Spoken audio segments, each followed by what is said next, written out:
Hello and welcome to a very special video. Today we're going to be talking about something I haven't actually talked about on the channel before. And I don't know why. I think I've always had plans to talk about it, but it's always maybe just slipped my mind or something else has come up. But now we're going to be talking about it, and that is the Imperatrix Victoria mod. Now, as you can see on your screen, the first post of this thread, the announcement for Imperatrix Victoria, came out almost a year ago.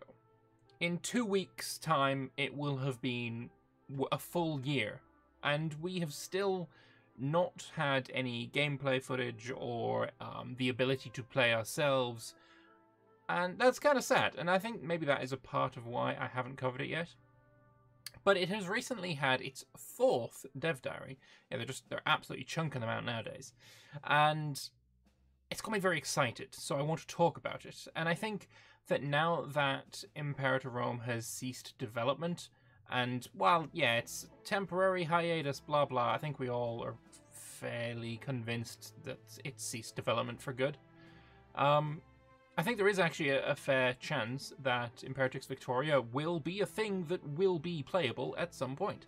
Because, you know, when 2.0 came out, a lot of systems were completely changed, and these overhaul mods had to change with them, and it took a lot of effort to do so. 2.0 is a huge change. And I think that's probably why a big delay happened to Imperatrix Victoria as well. But now we have another dev diary, and because I haven't gone over the mod yet, I'm going to go through all of the dev diaries. And now just bear in mind that I think the first 2 or maybe even 3 dev diaries actually came out before 2.0 did. So just keep that in mind, bear it in mind, and we'll be okay. All right, let's get into this. Imperatrix Victoria. What the fuck is it? Well, the idea behind it is that it's going to be Victoria 2 in the Imperator engine, which is, for me, a really damn good idea. I think I've been saying for quite some time, probably since 1.2 for Imperator, that the bones of the game are the best of any Paradox game, and I still stand by that. I think it is, like, legitimately true. And I've been saying for quite some time that the best version of, for instance, EU4 would be somebody making a mod to have a 1444 game start date. And apparently someone thinks the same for Victoria. So they've made Imperatrix Victoria, Subossonator, who is also part of the Imperator Invictus team, which is kind of cool. Right, but enough rambling, enough backstory. Let's have a read of this announcement, I guess, the first of the thread. So, it is a 19th century mod for Imperator. It runs from 1815 to 1936. Imperatrix Victoria, or IV, is a project to bring enhanced Imperator gameplay to the 19th and early 20th centuries, set during the late Industrial Revolution. The project began in December 2019, receiving regular updates since then, and has since grown to include a small but dedicated team of developers and contributors. You can join the Plucky Band too and help them make the mod a reality. I will leave a link to their Discord in the description below. If you are inspired by this and are an aspiring modder yourself, maybe you can help out too. As the mod is undergoing regular development, there is currently no forecast release date for a stable public alpha. So we've got a lovely world map to look at as well, and it honestly looks quite similar to the paper map of Victoria 3. Which is very interesting, and I'm kind of digging it. I think it looks really, really good. And of course, we've got the entirety of the New World as well. It's going into China, so it's not just the Imperator borders. It's the whole world. It is the whole world, which is great. So why Imperator? Imperator has a huge number of modding capabilities, which we expect to see expanded. And I guess it kind of was with the updates that came out after this post came out, make it one of the best Paradox engines with which to create a dynamic 19th century model.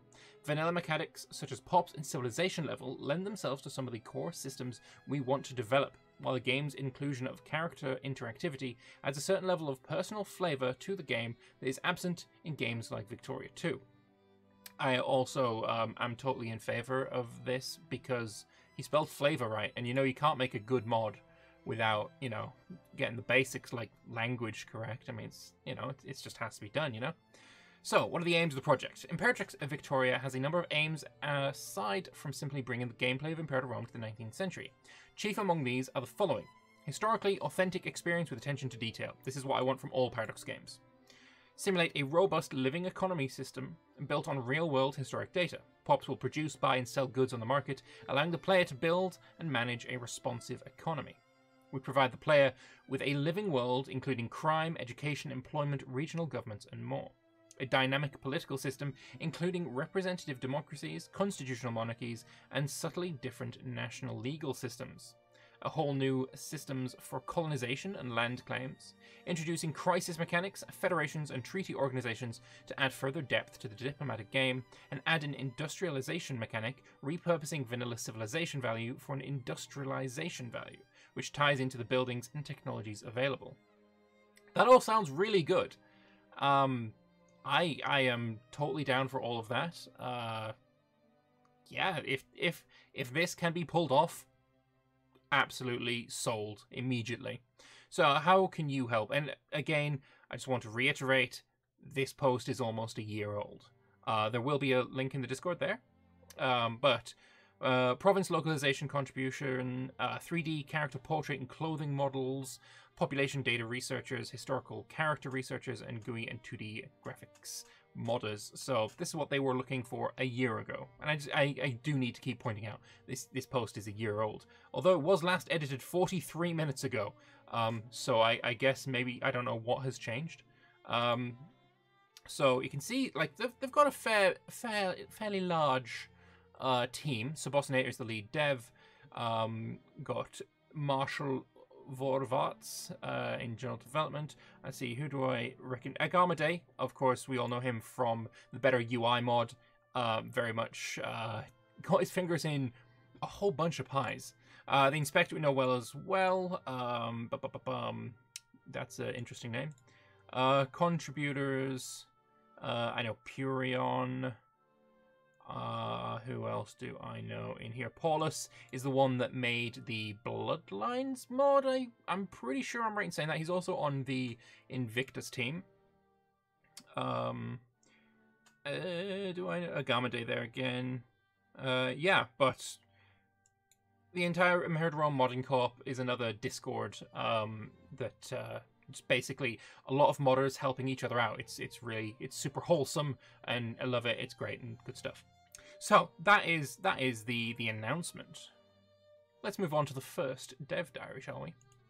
So this came out only a week later. It didn't come out too much later, but we got it fairly early. So Subossinator again. I'd like to preamble this dev diary by thanking all of you who are continuing to contribute your wonderful research and support our mod. We honestly couldn't do all the work without your help. Without your help, the detailed world of 1815 is coming alive. See the updated credits for everyone who's helped so far, and are, of course, happy to receive more help from those of you who are willing. Now on to the first dev diary.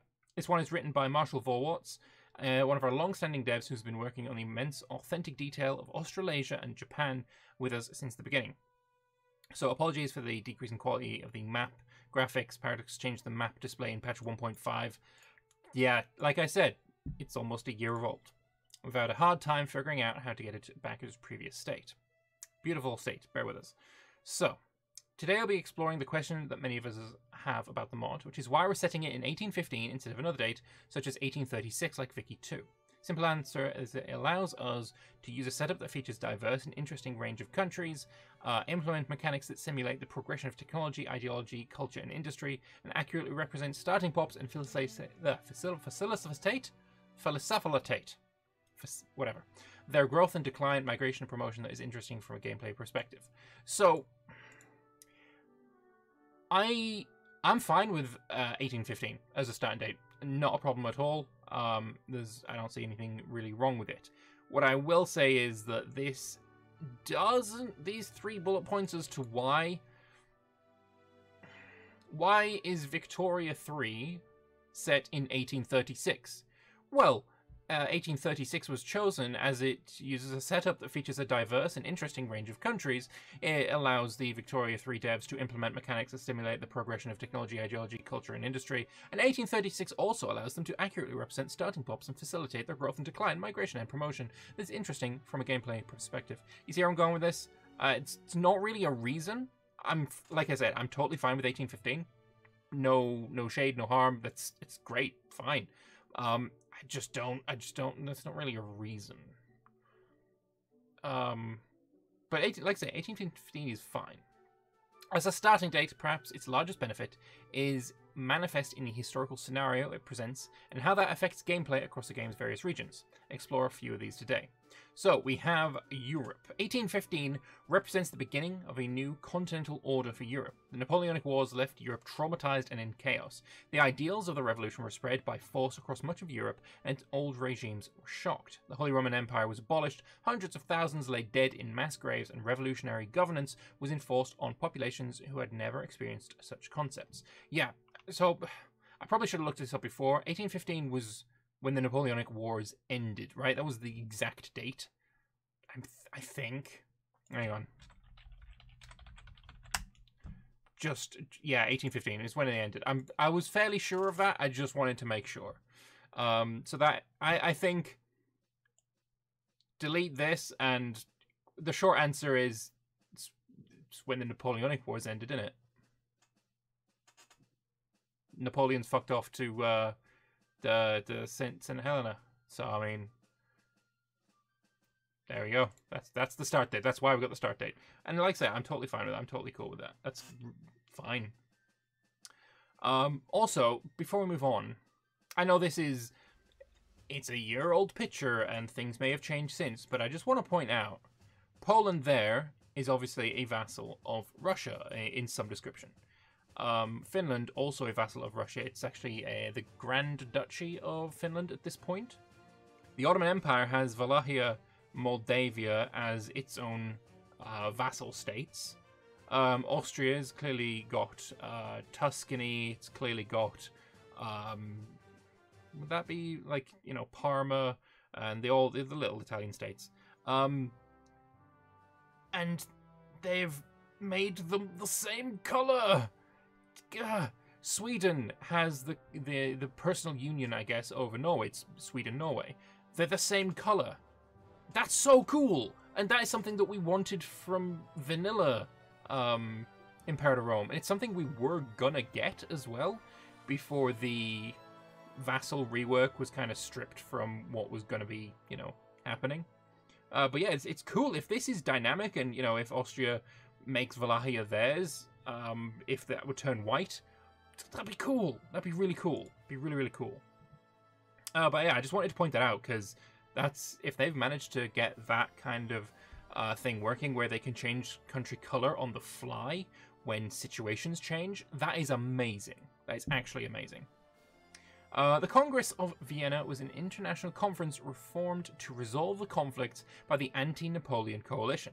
The result created a new geopolitical reality for Europe, with border changes, enforced indemnities, and new agreements being fostered. These changes are represented in the game through the setup diplomacy, starting borders, and through some planned events. The period is known for unique characters who drove the military and political events leading up to 1815.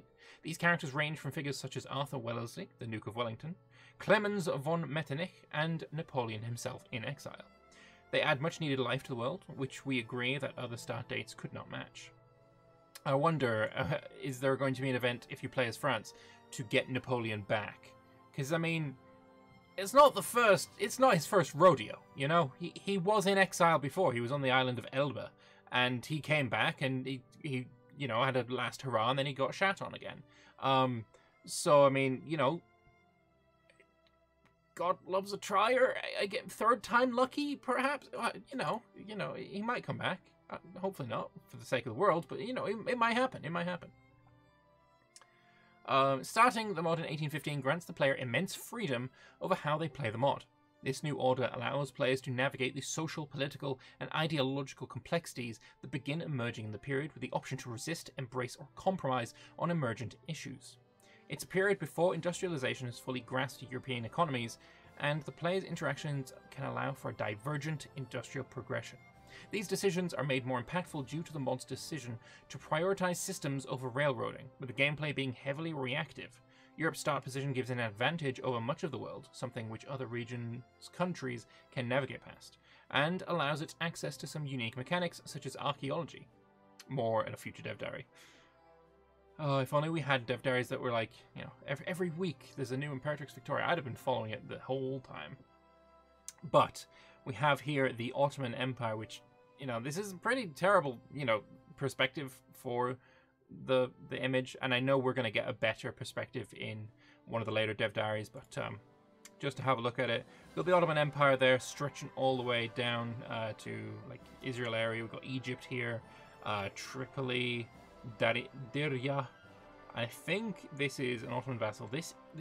I'm fairly sure Egypt should be as well, but maybe not. I don't know. The Suez seems to be already built. It seems like maybe there's going to be, you know, maybe they'll have a mechanic where it's impassable until a certain date. Perhaps, I don't know. But yeah, that's interesting. Also, Janina. I don't know what that is. I've never heard of Janina before. So if you know in the comments, let me know.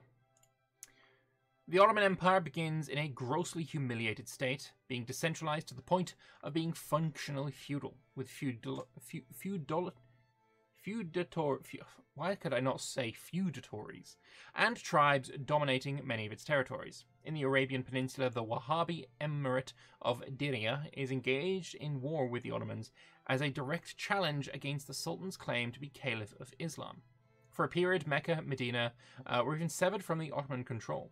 The Eyalet of Egypt, led by Muhammad Ali, are in the process of combating the Wahhabi threat. The rumble in the desert? Sure. Combat in the Nile? No, I'm trying to make a joke. You know what? That doesn't matter. Demonstrating their might to the Sublime Porte. Sublime Porte is something in one of the Victoria 2 Total Conversion mods. I think, like, not Heirs to Aquitania, maybe Divergence of Darkness. The Ottomans can turn into Sublime Porte. I have no idea what it means, but I'm sure obviously it's a thing. I just don't know what it means. Let's have a look. Sublime Porte. It's the government of the Ottoman Empire. Oh, okay, fair enough. The name's a French translation of the Turkish Babylia, Highgate or Gate of the Eminent. Alright, cool. Didn't know that. Now we do. The Ottomans will have a mission tree that will give their feudatories the option to submit to the Ottomans' central authority or risk falling out of favour in violent form, among other possibilities. Players who wish to play as feudatories of the Ottomans and resist their control have some interesting states they can play as, including but not limited to Janina. Led by the Albanian warlord Ali Pasha, Janina would capitalise on the Napoleonic War by aligning with the British. By 1815, they had held considerable territory, influence and military capabilities, seen by many in the Ottoman Empire as being a direct threat to who may someday tear the empire apart.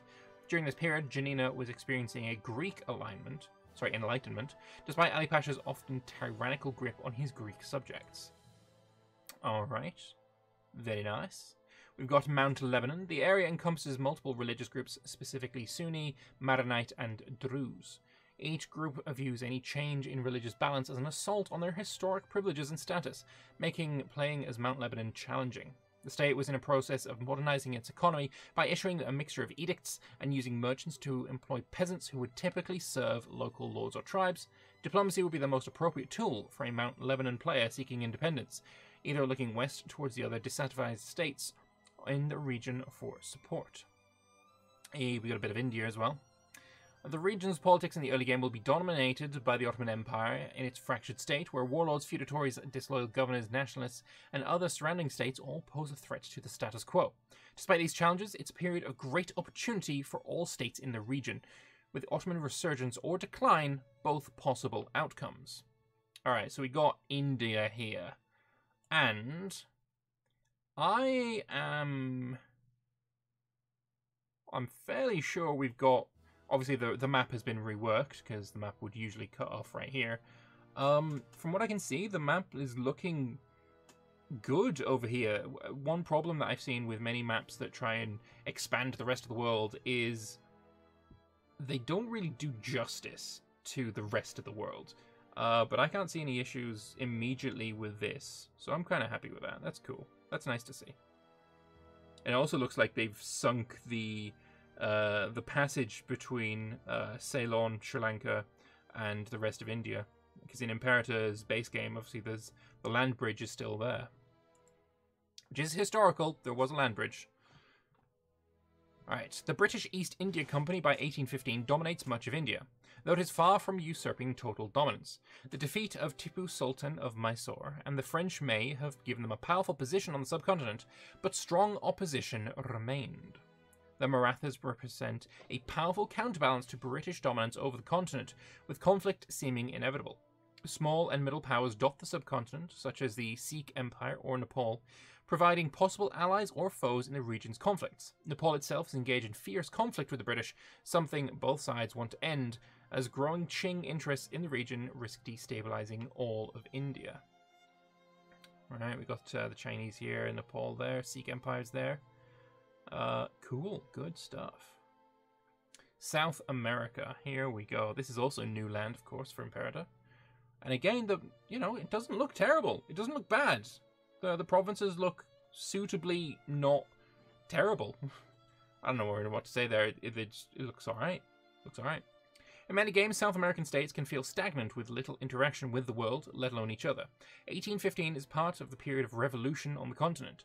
Multiple separatists have revolted against Spanish colonial rule, yearning for liberty. From the League of Free Peoples to the largely disunited New Granada, Spanish rule was violently contested, with even larger conflicts on the horizon. We've got Southeast Asia here, the Dutch East Indies, Palembang, Brunei, all of the usual suspects. You love to see it. Yeah. 1815 represents the Indonesian archipelago before absolute domination of the Dutch. There are still many independent native countries in the region. In Sumatra, the Padri, clerics who had returned to spread Wahhabi principles after a Hajj to Mecca, are overwhelming in their immediate opposition, whilst gathering the strength to oppose their neighbours. In Borneo, numerous foreign regimes are taking hold. Chinese Kongxi mining colonies are a contrast to the European colonial presence. In Maluka, British war adventurer and merchant Alexander it's British, controls his own personal kingdom he acquired from a local sultan. The Banjar states maintain their independence from the British and Dutch, but face considerable challenges as European explorers and trade interests begin to erode the stability of the region. The eruption of Mount Tambora, the most powerful eruption in human history, from within the archipelago in early 1815 is starting to take a pronounced effect on a global scale. Across the world, the disrupted climate affected by the eruption would cause crop failures and famines, leading to the event causing what would be known as the Year Without Summer in 1816. The region's broader effects on the world are significant, from starting events, unique geopolitical balance and trade good makeup, making it an interesting region to play in or to conquer. And finally, as a teaser here, 2 flags from countries, which can be found from the mod's start date. So we got something that looks very, I want to say Russian, and also I think potentially this is like an Egypt flag. Let me see, can we search Google for that image? Do we have Drapeau Empire, Roman d'Orient? Sure, I have no idea. There could be many. Visually similar images. Let's have a look. I mean, we've got obviously double-headed eagles with crowns atop them, but none that look identical. Is that like a Principality of Constantinople or something? Probably not. But either way, cool. Good stuff. So that is that Dev Diary. Oh yeah, look at me. Hits me right in the tingly spot. I don't remember writing this, but that's cool. Lovely. Alright, on to Dev Diary number 2. This one was written in September 16th. So you can see there's some really good progress being made early on. The announcement was made on the 10th. Then we had the first Dev Diary on the 26th. So there's 16 days. And then, less than a month later, on the 16th of September, we have the second Dev Diary. Everything's looking great. We're looking like we're making absolute progress, and we're looking like we're going to get a mod soon. Needless to say, that wasn't the case. But anyway, September the 16th. Today we'll be previewing the new unit models made specially for Imperatrix Victoria, bringing to life the 19th century landscape. These are contributed by Mr. Adrian PL and Zangelo, prolific 3D modelers in the modding community. You may know them from a number of stunning unit packs for EU4. Our aim is to introduce unit models that will change over time as nations develop their military technology. This can be achieved by changing the graphical culture of a country based on its technology level, which can also correspond to the evolving fashion sense of its characters. Over time, we introduce more unit models for individual culture groups, diversifying the appearance of the world's armies. For now, we have a number of major groups which share unit models. So we've got Westerns. Western unit model is shared by European countries and their colonial dependencies. You'll see them all over the world. They'll probably be adding unique models for certain cultures down the road. Its uniform is based on the country's two primary colours, where we see a British redcoat standing guard over London. I like it. I actually like it. It's really, really cool. Absolutely lovely. We got Middle Easterns. It's a unit model used across North Africa to Afghanistan. Sports a uniform somewhere between the Ottoman infantryman's garb and that of a Persian regular. The headgear is modelled after that of the Persian infantry, serving also as a fez for other armies which use similar but smaller hats. This uniform sports dynamically coloured trousers and a waistcoat. And you see them all over the map as well. Can you tell where this is? Oh, well, I mean, there's a lake. That was probably the obvious clue.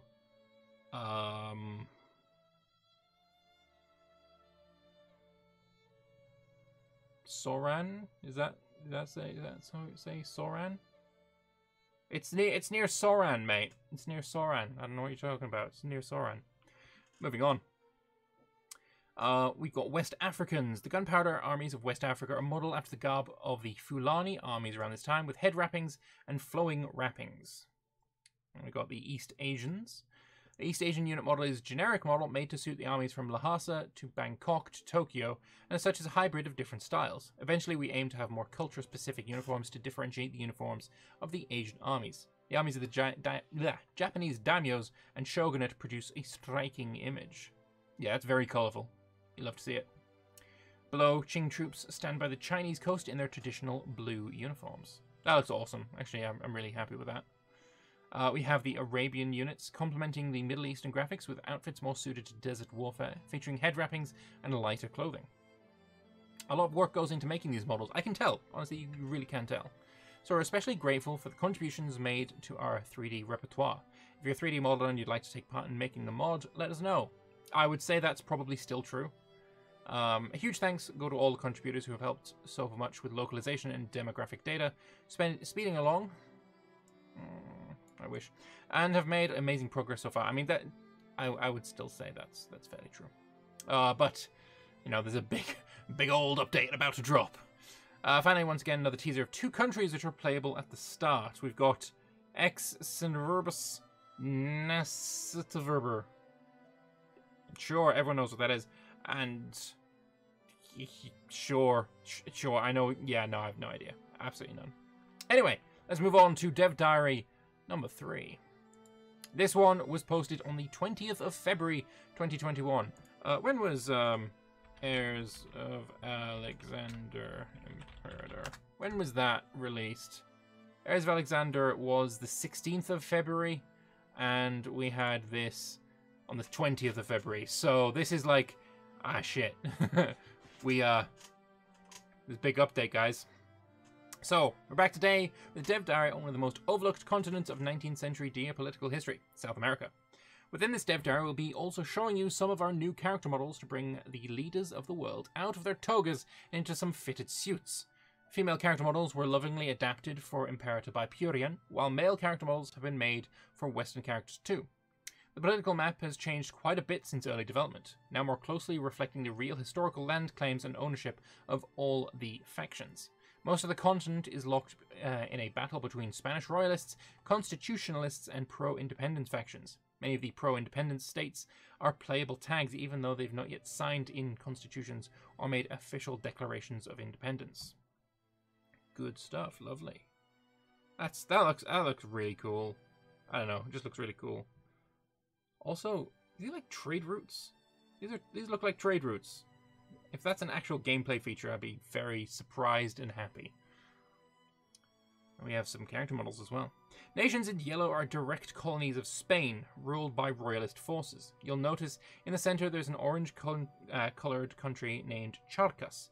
This is the Audience of Charcas, an administrative division of Peru, ruled by the Supreme Court of Charcas from the city of La Plata. It's currently a protectorate of Peru, but several small microstates have broken out in open rebellion and thrown the region into chaos. That's right there. And these are the rebelling states. Alright. We've also got Jose Fernando de Abascal Isusa. Nailed it. Nailed it. Strict royalist governor of Peru. Leads a crackdown on the Republiquetas. Probably is pronounced perfectly. In the northern reaches of continental New Spain, many small juntas have declared independence and are working to federate into what we will eventually know as Colombia. However, for the time being, the royalist forces of Santa Fe de Bogota have kept the forces of independence splintered and pressured. The strongest independence faction remains the Republic of Cartagena, which currently holds the de facto position of leadership of independent Colombia. We've also got Camilo Torres Tenorio. He leads the Republic of Cartagena. One of the only non-monarchical female rulers of the time, Maria Concepcion. I don't know why I'm trying to do accents at this point. It's stupid, but whatever. This lady leads the little Republic of Valledupar, one of the various regions to declare its independence, liberate its slaves, and stake its claim to freedom as a protectorate of the Cartagena Republic. In 1815, Venezuela is in chaos. Still technically a region of New Spain, much of the country has fallen out of the control of Spanish royalist armies, though they have recently retaken the coastal capital and exiled the leader of the pro-independence army, Simon Bolivar. And we have Simon Bolivar here as well. I'm pretty sure people know what Simon Bolivar looks like, so let's just make a quick comparison. Bolivar, right? I would say that's reasonably close. I'd say that as far as a portrait matching what a dude looks like, that's reasonably close. I'm actually very much impressed by that. I like it. Like, if you know the history of Venezuela, I guess, you will probably have seen pictures of him, and you know, I would say that if you've seen a lot of pictures of him, then you probably recognize the guy, because it's close enough. Sometimes, not all the time, but some like it looks fairly close to that. Yeah, no, I can see it. I like it. Whoever did the modeling in this did a really good job. Further south, 4 large proto-nations have emerged, led by pro-independence factions who are competing for legitimate rule of the southern tip of the continent. The United Provinces of La Plata, centered around modern-day Argentina, are leading the military effort in supporting pro-independence forces in Peru. But they're also classed internally by an ideological struggle between the Federalists and the Centralists, which promises to plunge the country into a political deadlock, or worse, civil war after its own independence. So we have Ignacio Alvarez Thomas leading the United Provinces. United Provinces are the ones that will eventually become Argentina. Lovely stuff. The officially elected Supreme Director, Jose Rondo. He's occupied leading the armies of the United Provinces. Cool. Just to the east of the United Provinces of La Plata lies the League of Free Peoples, also known as the Federal League, a staunchly federalist, free-minded and fiercely independent state, leading military incursions into nearby Paraguay and Brazil.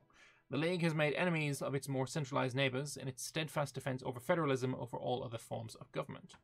We've got Juan Antonio Lavalleja leading the League in 1815, a famous political and military leader known for the founding father of Uruguay. Let's see if the portrait here is as good. This obviously still some pulver. Alright, there we go. Right. What do we think? See, there's one thing that I think is definitely missing, and that is these absolute Chad tier sideburns. When you don't have these sideburns, I'm sorry, you can't be claiming that this is good enough. Just ain't. We also have Stanislao Lopez. He co-rules the league, another historic figure in the region's political history. Alright. The eastern half of the continent is dominated by the enormous kingdoms of Brazil. Kingdom, just one, singular. Which is now host to the seat of the Portuguese monarchy. After the homeland was occupied during the Napoleonic Wars and remains under British occupation at the start date, the monarchy relocated to its largest colony and rules from there. Motions are being made to unite the countries once again under a dual crown, the proposed United Kingdom of Portugal and Brazil. Queen Maria leads Brazil, though she is not long for this world. Yeah, she's 81. Poor lady. Very, very, very much dead. Her son, Joseph, whatever, is soon to inherit the crown, and possibly that of Portugal too. We have cultures and religions. South America is a multi-ethnic and multicultural continent, which we've striven to reflect in-game. The maps below show the majority cultures and religions on the continent. There's also many minorities dotted around, so there is diversity in each individual province. And this is also after the religion update, so if you were to... and the culture update. So if you were to click on Brazilian, it would show, Brazilians here, where they're the majority, and also probably over the Tupi area, where there will be Brazilians, just not the majority. I love it. That's fucking cool. We've also got religions there as well. Catholic, Tain, Fentuan, and Pindrama. Honestly, I've never heard of these. I've heard of Inti, and I've heard of Muisca. Anglican there because it is still under British control at this point. Yeah, English, I guess, is the culture here. I'm not sure if that's strictly true, but yeah, it's close enough. We also have population density here. We've also researched, which is certainly better in some regions than others, the population and tried to reflect realistic populations and distributions of social classes in the continent for 1815. And also some places seem to be starving. That's what this red is. We hope you've enjoyed reading and looking at the dev diary. We're open to any comments and suggestions on how to improve the data, so if you notice any inaccuracies or opportunities, please let us know. Again, Discord, link in the description if you would like to see that. There's also a list of references, which is kind of cool. Alright, that is from the 20th of February, and since then we've had 5 months of nothing, and it's been all quiet and dark, and no longer. We now have the latest dev diary number 4. This came out merely yesterday, although by saying yesterday, what I actually mean is about an hour and a half ago, because it's currently 1:30 for me. So, greetings, readers. It's about time we brought you a new developer diary. Though we've been relatively quiet in the public since our last diary, you don't say. We've made immense progress in all sorts of fields. We realized while we were compiling this dev diary that there is so much new stuff to say that we'll have to spread it out into several diaries. Good, because I want more of this. I'm really excited for this, honestly. We have far too much to say about this topic alone, so prepare for a few more on different subjects to follow in the near future. Today we're focusing on another region, one that is all part of a single empire. The diary was supposed to come out a couple of days ago, but we had a lot of new relevant information come in from an excellent new volunteer to have joined our team. Prince. Good, yeah, no idea. Sorry. Yeah, but I do remember this because there was a post saying, there's going to be a dev diary tomorrow, and here is a teaser. It was on Reddit. And, there's a dev diary tomorrow, and I was very excited for it. And it never came out, so I went onto their Discord and was like, when dev diary? Yeah, and apparently they just had someone come in and be like, oh, by the way, I know things. So they delayed to add in the new information, which it's really cool. Like, it's honestly really, really cool. So massive props to them for that. So yeah. You remember our first dev diary where we showed an early development version of the Ottoman Empire? Yes, I do recall this. The political map has changed significantly since its baby form we showed earlier, with much more detail to the internal borders of the empire and many more provinces added. We've striven to represent in detail the feudal states that existed within the empire that posed a threat to its cohesion, and both in history for the player of Imperatrix Victoria must be reckoned with by the emperor or pursue their own goals of autonomous rule. Playing as the Ottomans, or as any one of their ambitious vassal states, will prove to be an interesting challenge, with heavy internal diplomatic wrangling right from the early game. As part of this detail, we've so far implemented the major historical figures ruling these countries. First and foremost is of course Sultan Mahmud II of the Ottoman Empire. You may also notice something different about the UI. Yeah, it's got the new UI, clearly. It's gorgeous. I mean, that background is actually amazing. I'm so in favor of this. That's beautiful. That's actually beautiful. Awesome stuff. We'll show more of the new characters as we go through the nations that they rule. In the diplomatic map mode, you can see the core territories ruled from Constantinople in green, and those of its vassals in blue. So Egypt does start the game as vassal. We've got Tripoli, Tunis, Algiers. There's a lot of vassals. There's a lot of vassals. It's interesting because not all of them are actually coloured in, so I guess depending on the level of vassalage is whether they are coloured in or not. Okie dokie. I mean, it just looks so good, right? It looks amazing. Imperatrix Victoria includes a number of new vassal types, which have been used among others to reflect the complexities of the Ottoman Empire. So tributaries pay taxes to the empire, but not bound to join their wars. We've got Tunis and Algiers. These North African states are technically parts of the empire, but are largely undefended by the central government of Constantinople. Their rulers enjoy relative freedom over their domains. And also, just to point out why they're using Constantinople, because that's what it's called. That's what it was called in this period. It was called Constantinople until, I want to say 1918-ish, when it was renamed to Istanbul. Istanbul was its nickname, I guess. It means to the city. So that's why it's still called Constantinople here, although I think the Turkish for it is Konstantini. But anyway, that's just an aside. So we've got Mahmud Hussein rules the Beylik of Tunis. You see his heirs there, how old he is, how much money he has in pounds. His title is Bey. He is definitely a Bey, let's be fair. Look at that beard. That's a Bey beard. Feudatories, their allegiance is primarily military and they will support the empire in wars. So we've got Muntafik, the tribal state in southern Iraq, ruled by the emir. And then we've got client states. These owe taxes and military support to the empire. We've got Egypt, Tripoli, Kuwait, and Massawa, a Red Sea coastal kingdom. And this is Yusuf of the Elliot of Tripoli. Similar looking sexy beard, not gonna lie, I dig it. We've got major governorships, regions of the empire with appointed local rulers that may have their own laws. These are closely bound to the central state and have very restricted diplomacy, like Wallachia and Moldavia. We've got protectorates, states that are bound to the Ottoman Empire militarily and contribute manpower. Zayla, another Red Sea coastal kingdom. We've also got nominal vassals, a major part of the Ottoman Empire's representation in Imperatrix. It is inefficient decentralization. Many of the regional governors rule de facto independently and have carved out their own feudal dominions within the borders of the empire. Contending with these and bringing their territories under central control will be the central struggle of the empire throughout the early and mid-game. This may be done through diplomatic negotiations, economic strong-arming, or even open military conflicts against the Ottomans' own territories.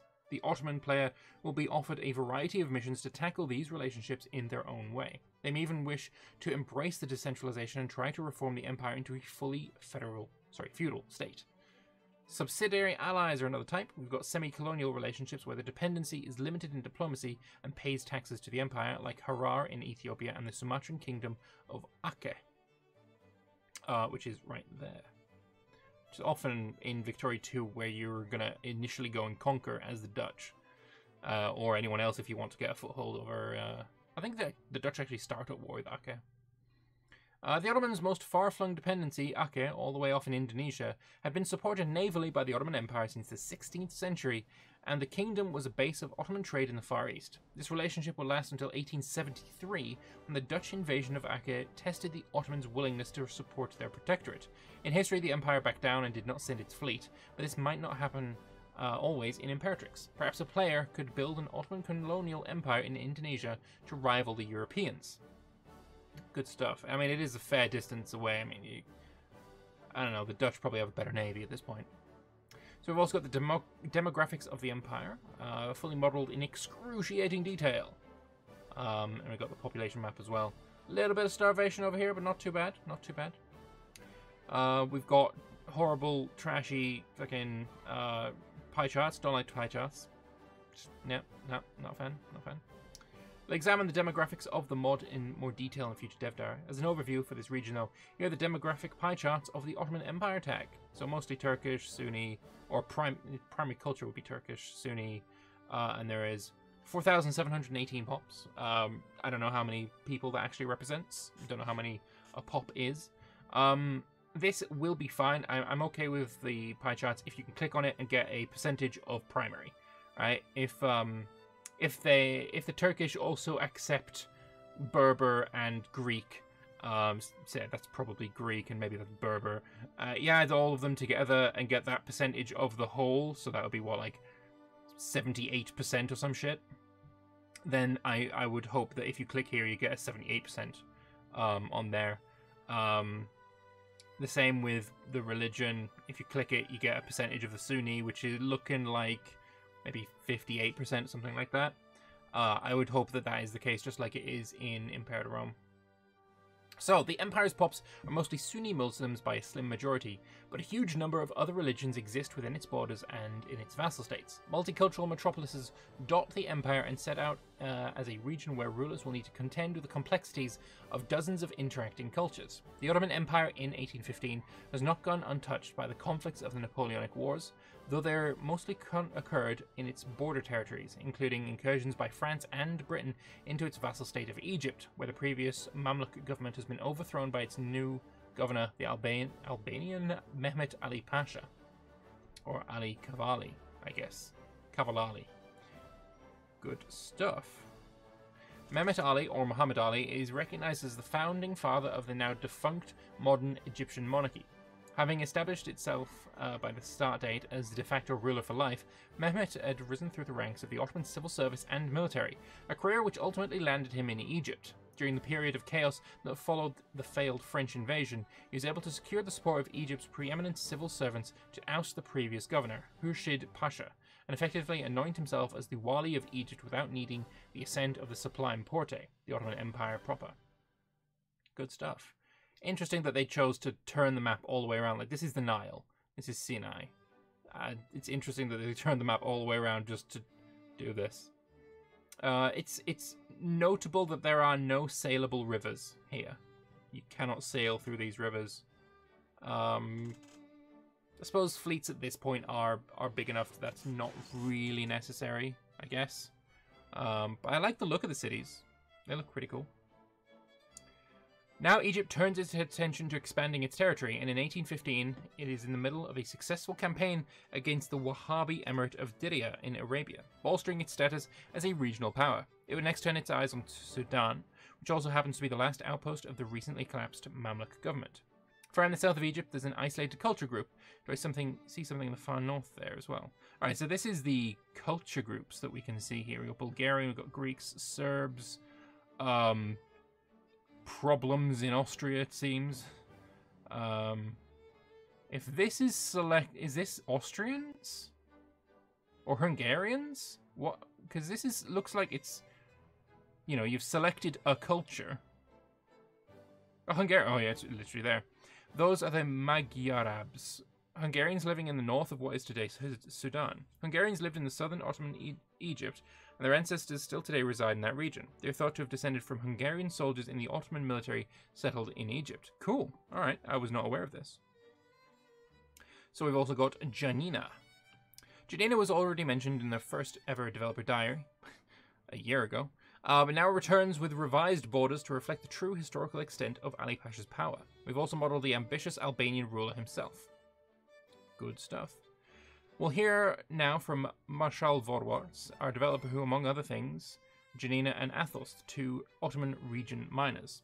As Janina plays an important part in the early game of the Ottoman Empire, a mission tree which allows it to play an antagonistic role within the region and simulates the late rule of Ali Pasha. When he was designing the mission tree, he planned it around a quote by Ali Pasha which claimed that you will see that Ali Pasha, the successor to Pyrrhus, will surpass him in every enterprise. Did he also die from a tile to the skull? This quote, in addition to being a great analogy in contrast with the vanilla game, outlines the bold ambition but also mirrors the struggle that Janina will have to overcome. As much as Pyrrhus fought the powerful Rome, Janina may well have to fight the powerful Ottomans, and victories are likely to be Pyrrhic.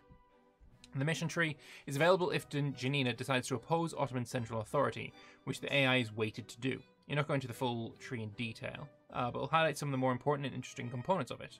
So we've got preparing Janina, great works, restoring Venetian ports, restoring Byzantine forts, capital infrastructure, confiscating Ottoman grain, conspire with the Clefts. Never heard of the Clefts. Cool, I like it. Also, the background of the mission tree, I'm digging it. I love the red, the deep, like very interesting red with it's like got a pattern in the background. I dig it. I like it. That's pretty. That's real pretty. One half of the mission tree focuses on preparing Janina for an independence war with the Ottomans. Two of the central tasks in the early tree involve restoring Venetian and Byzantine era forts. Did I actually say forts? Oh, I did. I thought I read ports there. This is to simulate one of the most important historic strategic blunders made by Ali Pasha in advance of his coming conflict with the Ottoman government, when he squandered his superior cannonry by dividing it among many fortifications, depleting the supply to such a point that antiquated and naval cannons had to be repurposed to meet the army's demands. Both missions give a bonus to the garrison in the province, in return for a 5-year debuff which weakens your artillery. The effect also stacks. Following this, the player can confiscate Ottoman grain supply. This action depletes and negatively impacts the food production in some of the Ottoman territory surrounding Janina, while adding food supply to Janina. This action will greatly insult the Ottomans, who will get options to dealing with the crisis, ranging from bypassing requirements in one of its mission trees to allow it to declare war on Janina early, placing sanctions on them, or ignoring the action. One of the most important missions is Conspire with the Clefts, which is a diplomatic mission where it approaches the Greek country Mani to negotiate arrangements for a potential joint strike on the Ottomans if war should occur. Mani is the primary Greek country at the mod start, an area that was functionally independent of the Ottomans, who had secured a victory against the Ottomans in 1815. The results of this mission can vary greatly, with over 10 events that can lead to various outcomes based on failed historical ambitions from various factions at the time. So, obviously no spoilers, but that's cool. One of the favourites is involving hiring a foreign army that Ali Pasha turned down in history. Cool stuff.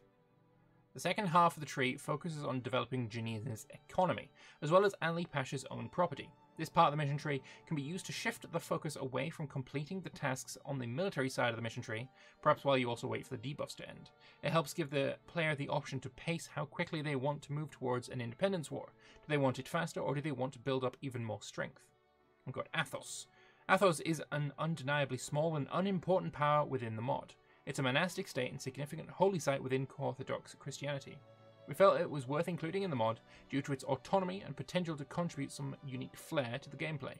The main way we aim to do this is through unique mechanics for Athos to contribute and to be contributed from the broader Orthodox world. Athos's government in the mod is represented by some of its significant historical monasteries, simplifying them for gameplay purposes and having them represent major Orthodox cultures, the groups that mostly practice it in them. These monasteries are as follows. We've got Highlander, Iveron, St. Pantaleon, Zograf, and Vatopedi. These mean nothing to me. I have absolutely no clue. No clue at all. Much like in history, various monastic communities would grow and decline in prominence, influenced by external factors. As each monastery aligns with country and culture, so St. Pantaleon with Russia, if that monastic community is prominent, the home country can receive small but useful bonuses. These bonuses can influence the happiness of certain pops, ruler popularity, or the loyalty of specific officers. Through decisions and events, foreign powers have limited capacity to influence the prominence of their attached monastery. In the internal affairs of Athos, representing patronage, only the formed cultural union country gains this ability to influence Athonite monastic communities in such a way. For example, Mani cannot influence it, but a unified Greece can. Athos, in return for this patronage, gains its own benefits, ranging from new characters, temporary modifiers, and currency injections. We can see such a country being an interesting and theoretical multiplayer in theoretical multiplayer campaigns, with an Athos player manipulating diplomacy with other players to their favour. Loads a teaser of the work in progress mission tree for Athos. Alright. I don't know where Athos is. Let's have a look. Athos. On a map. Mount Athos. Oh, there. Oh, I want to look at a map. Where is it on a map?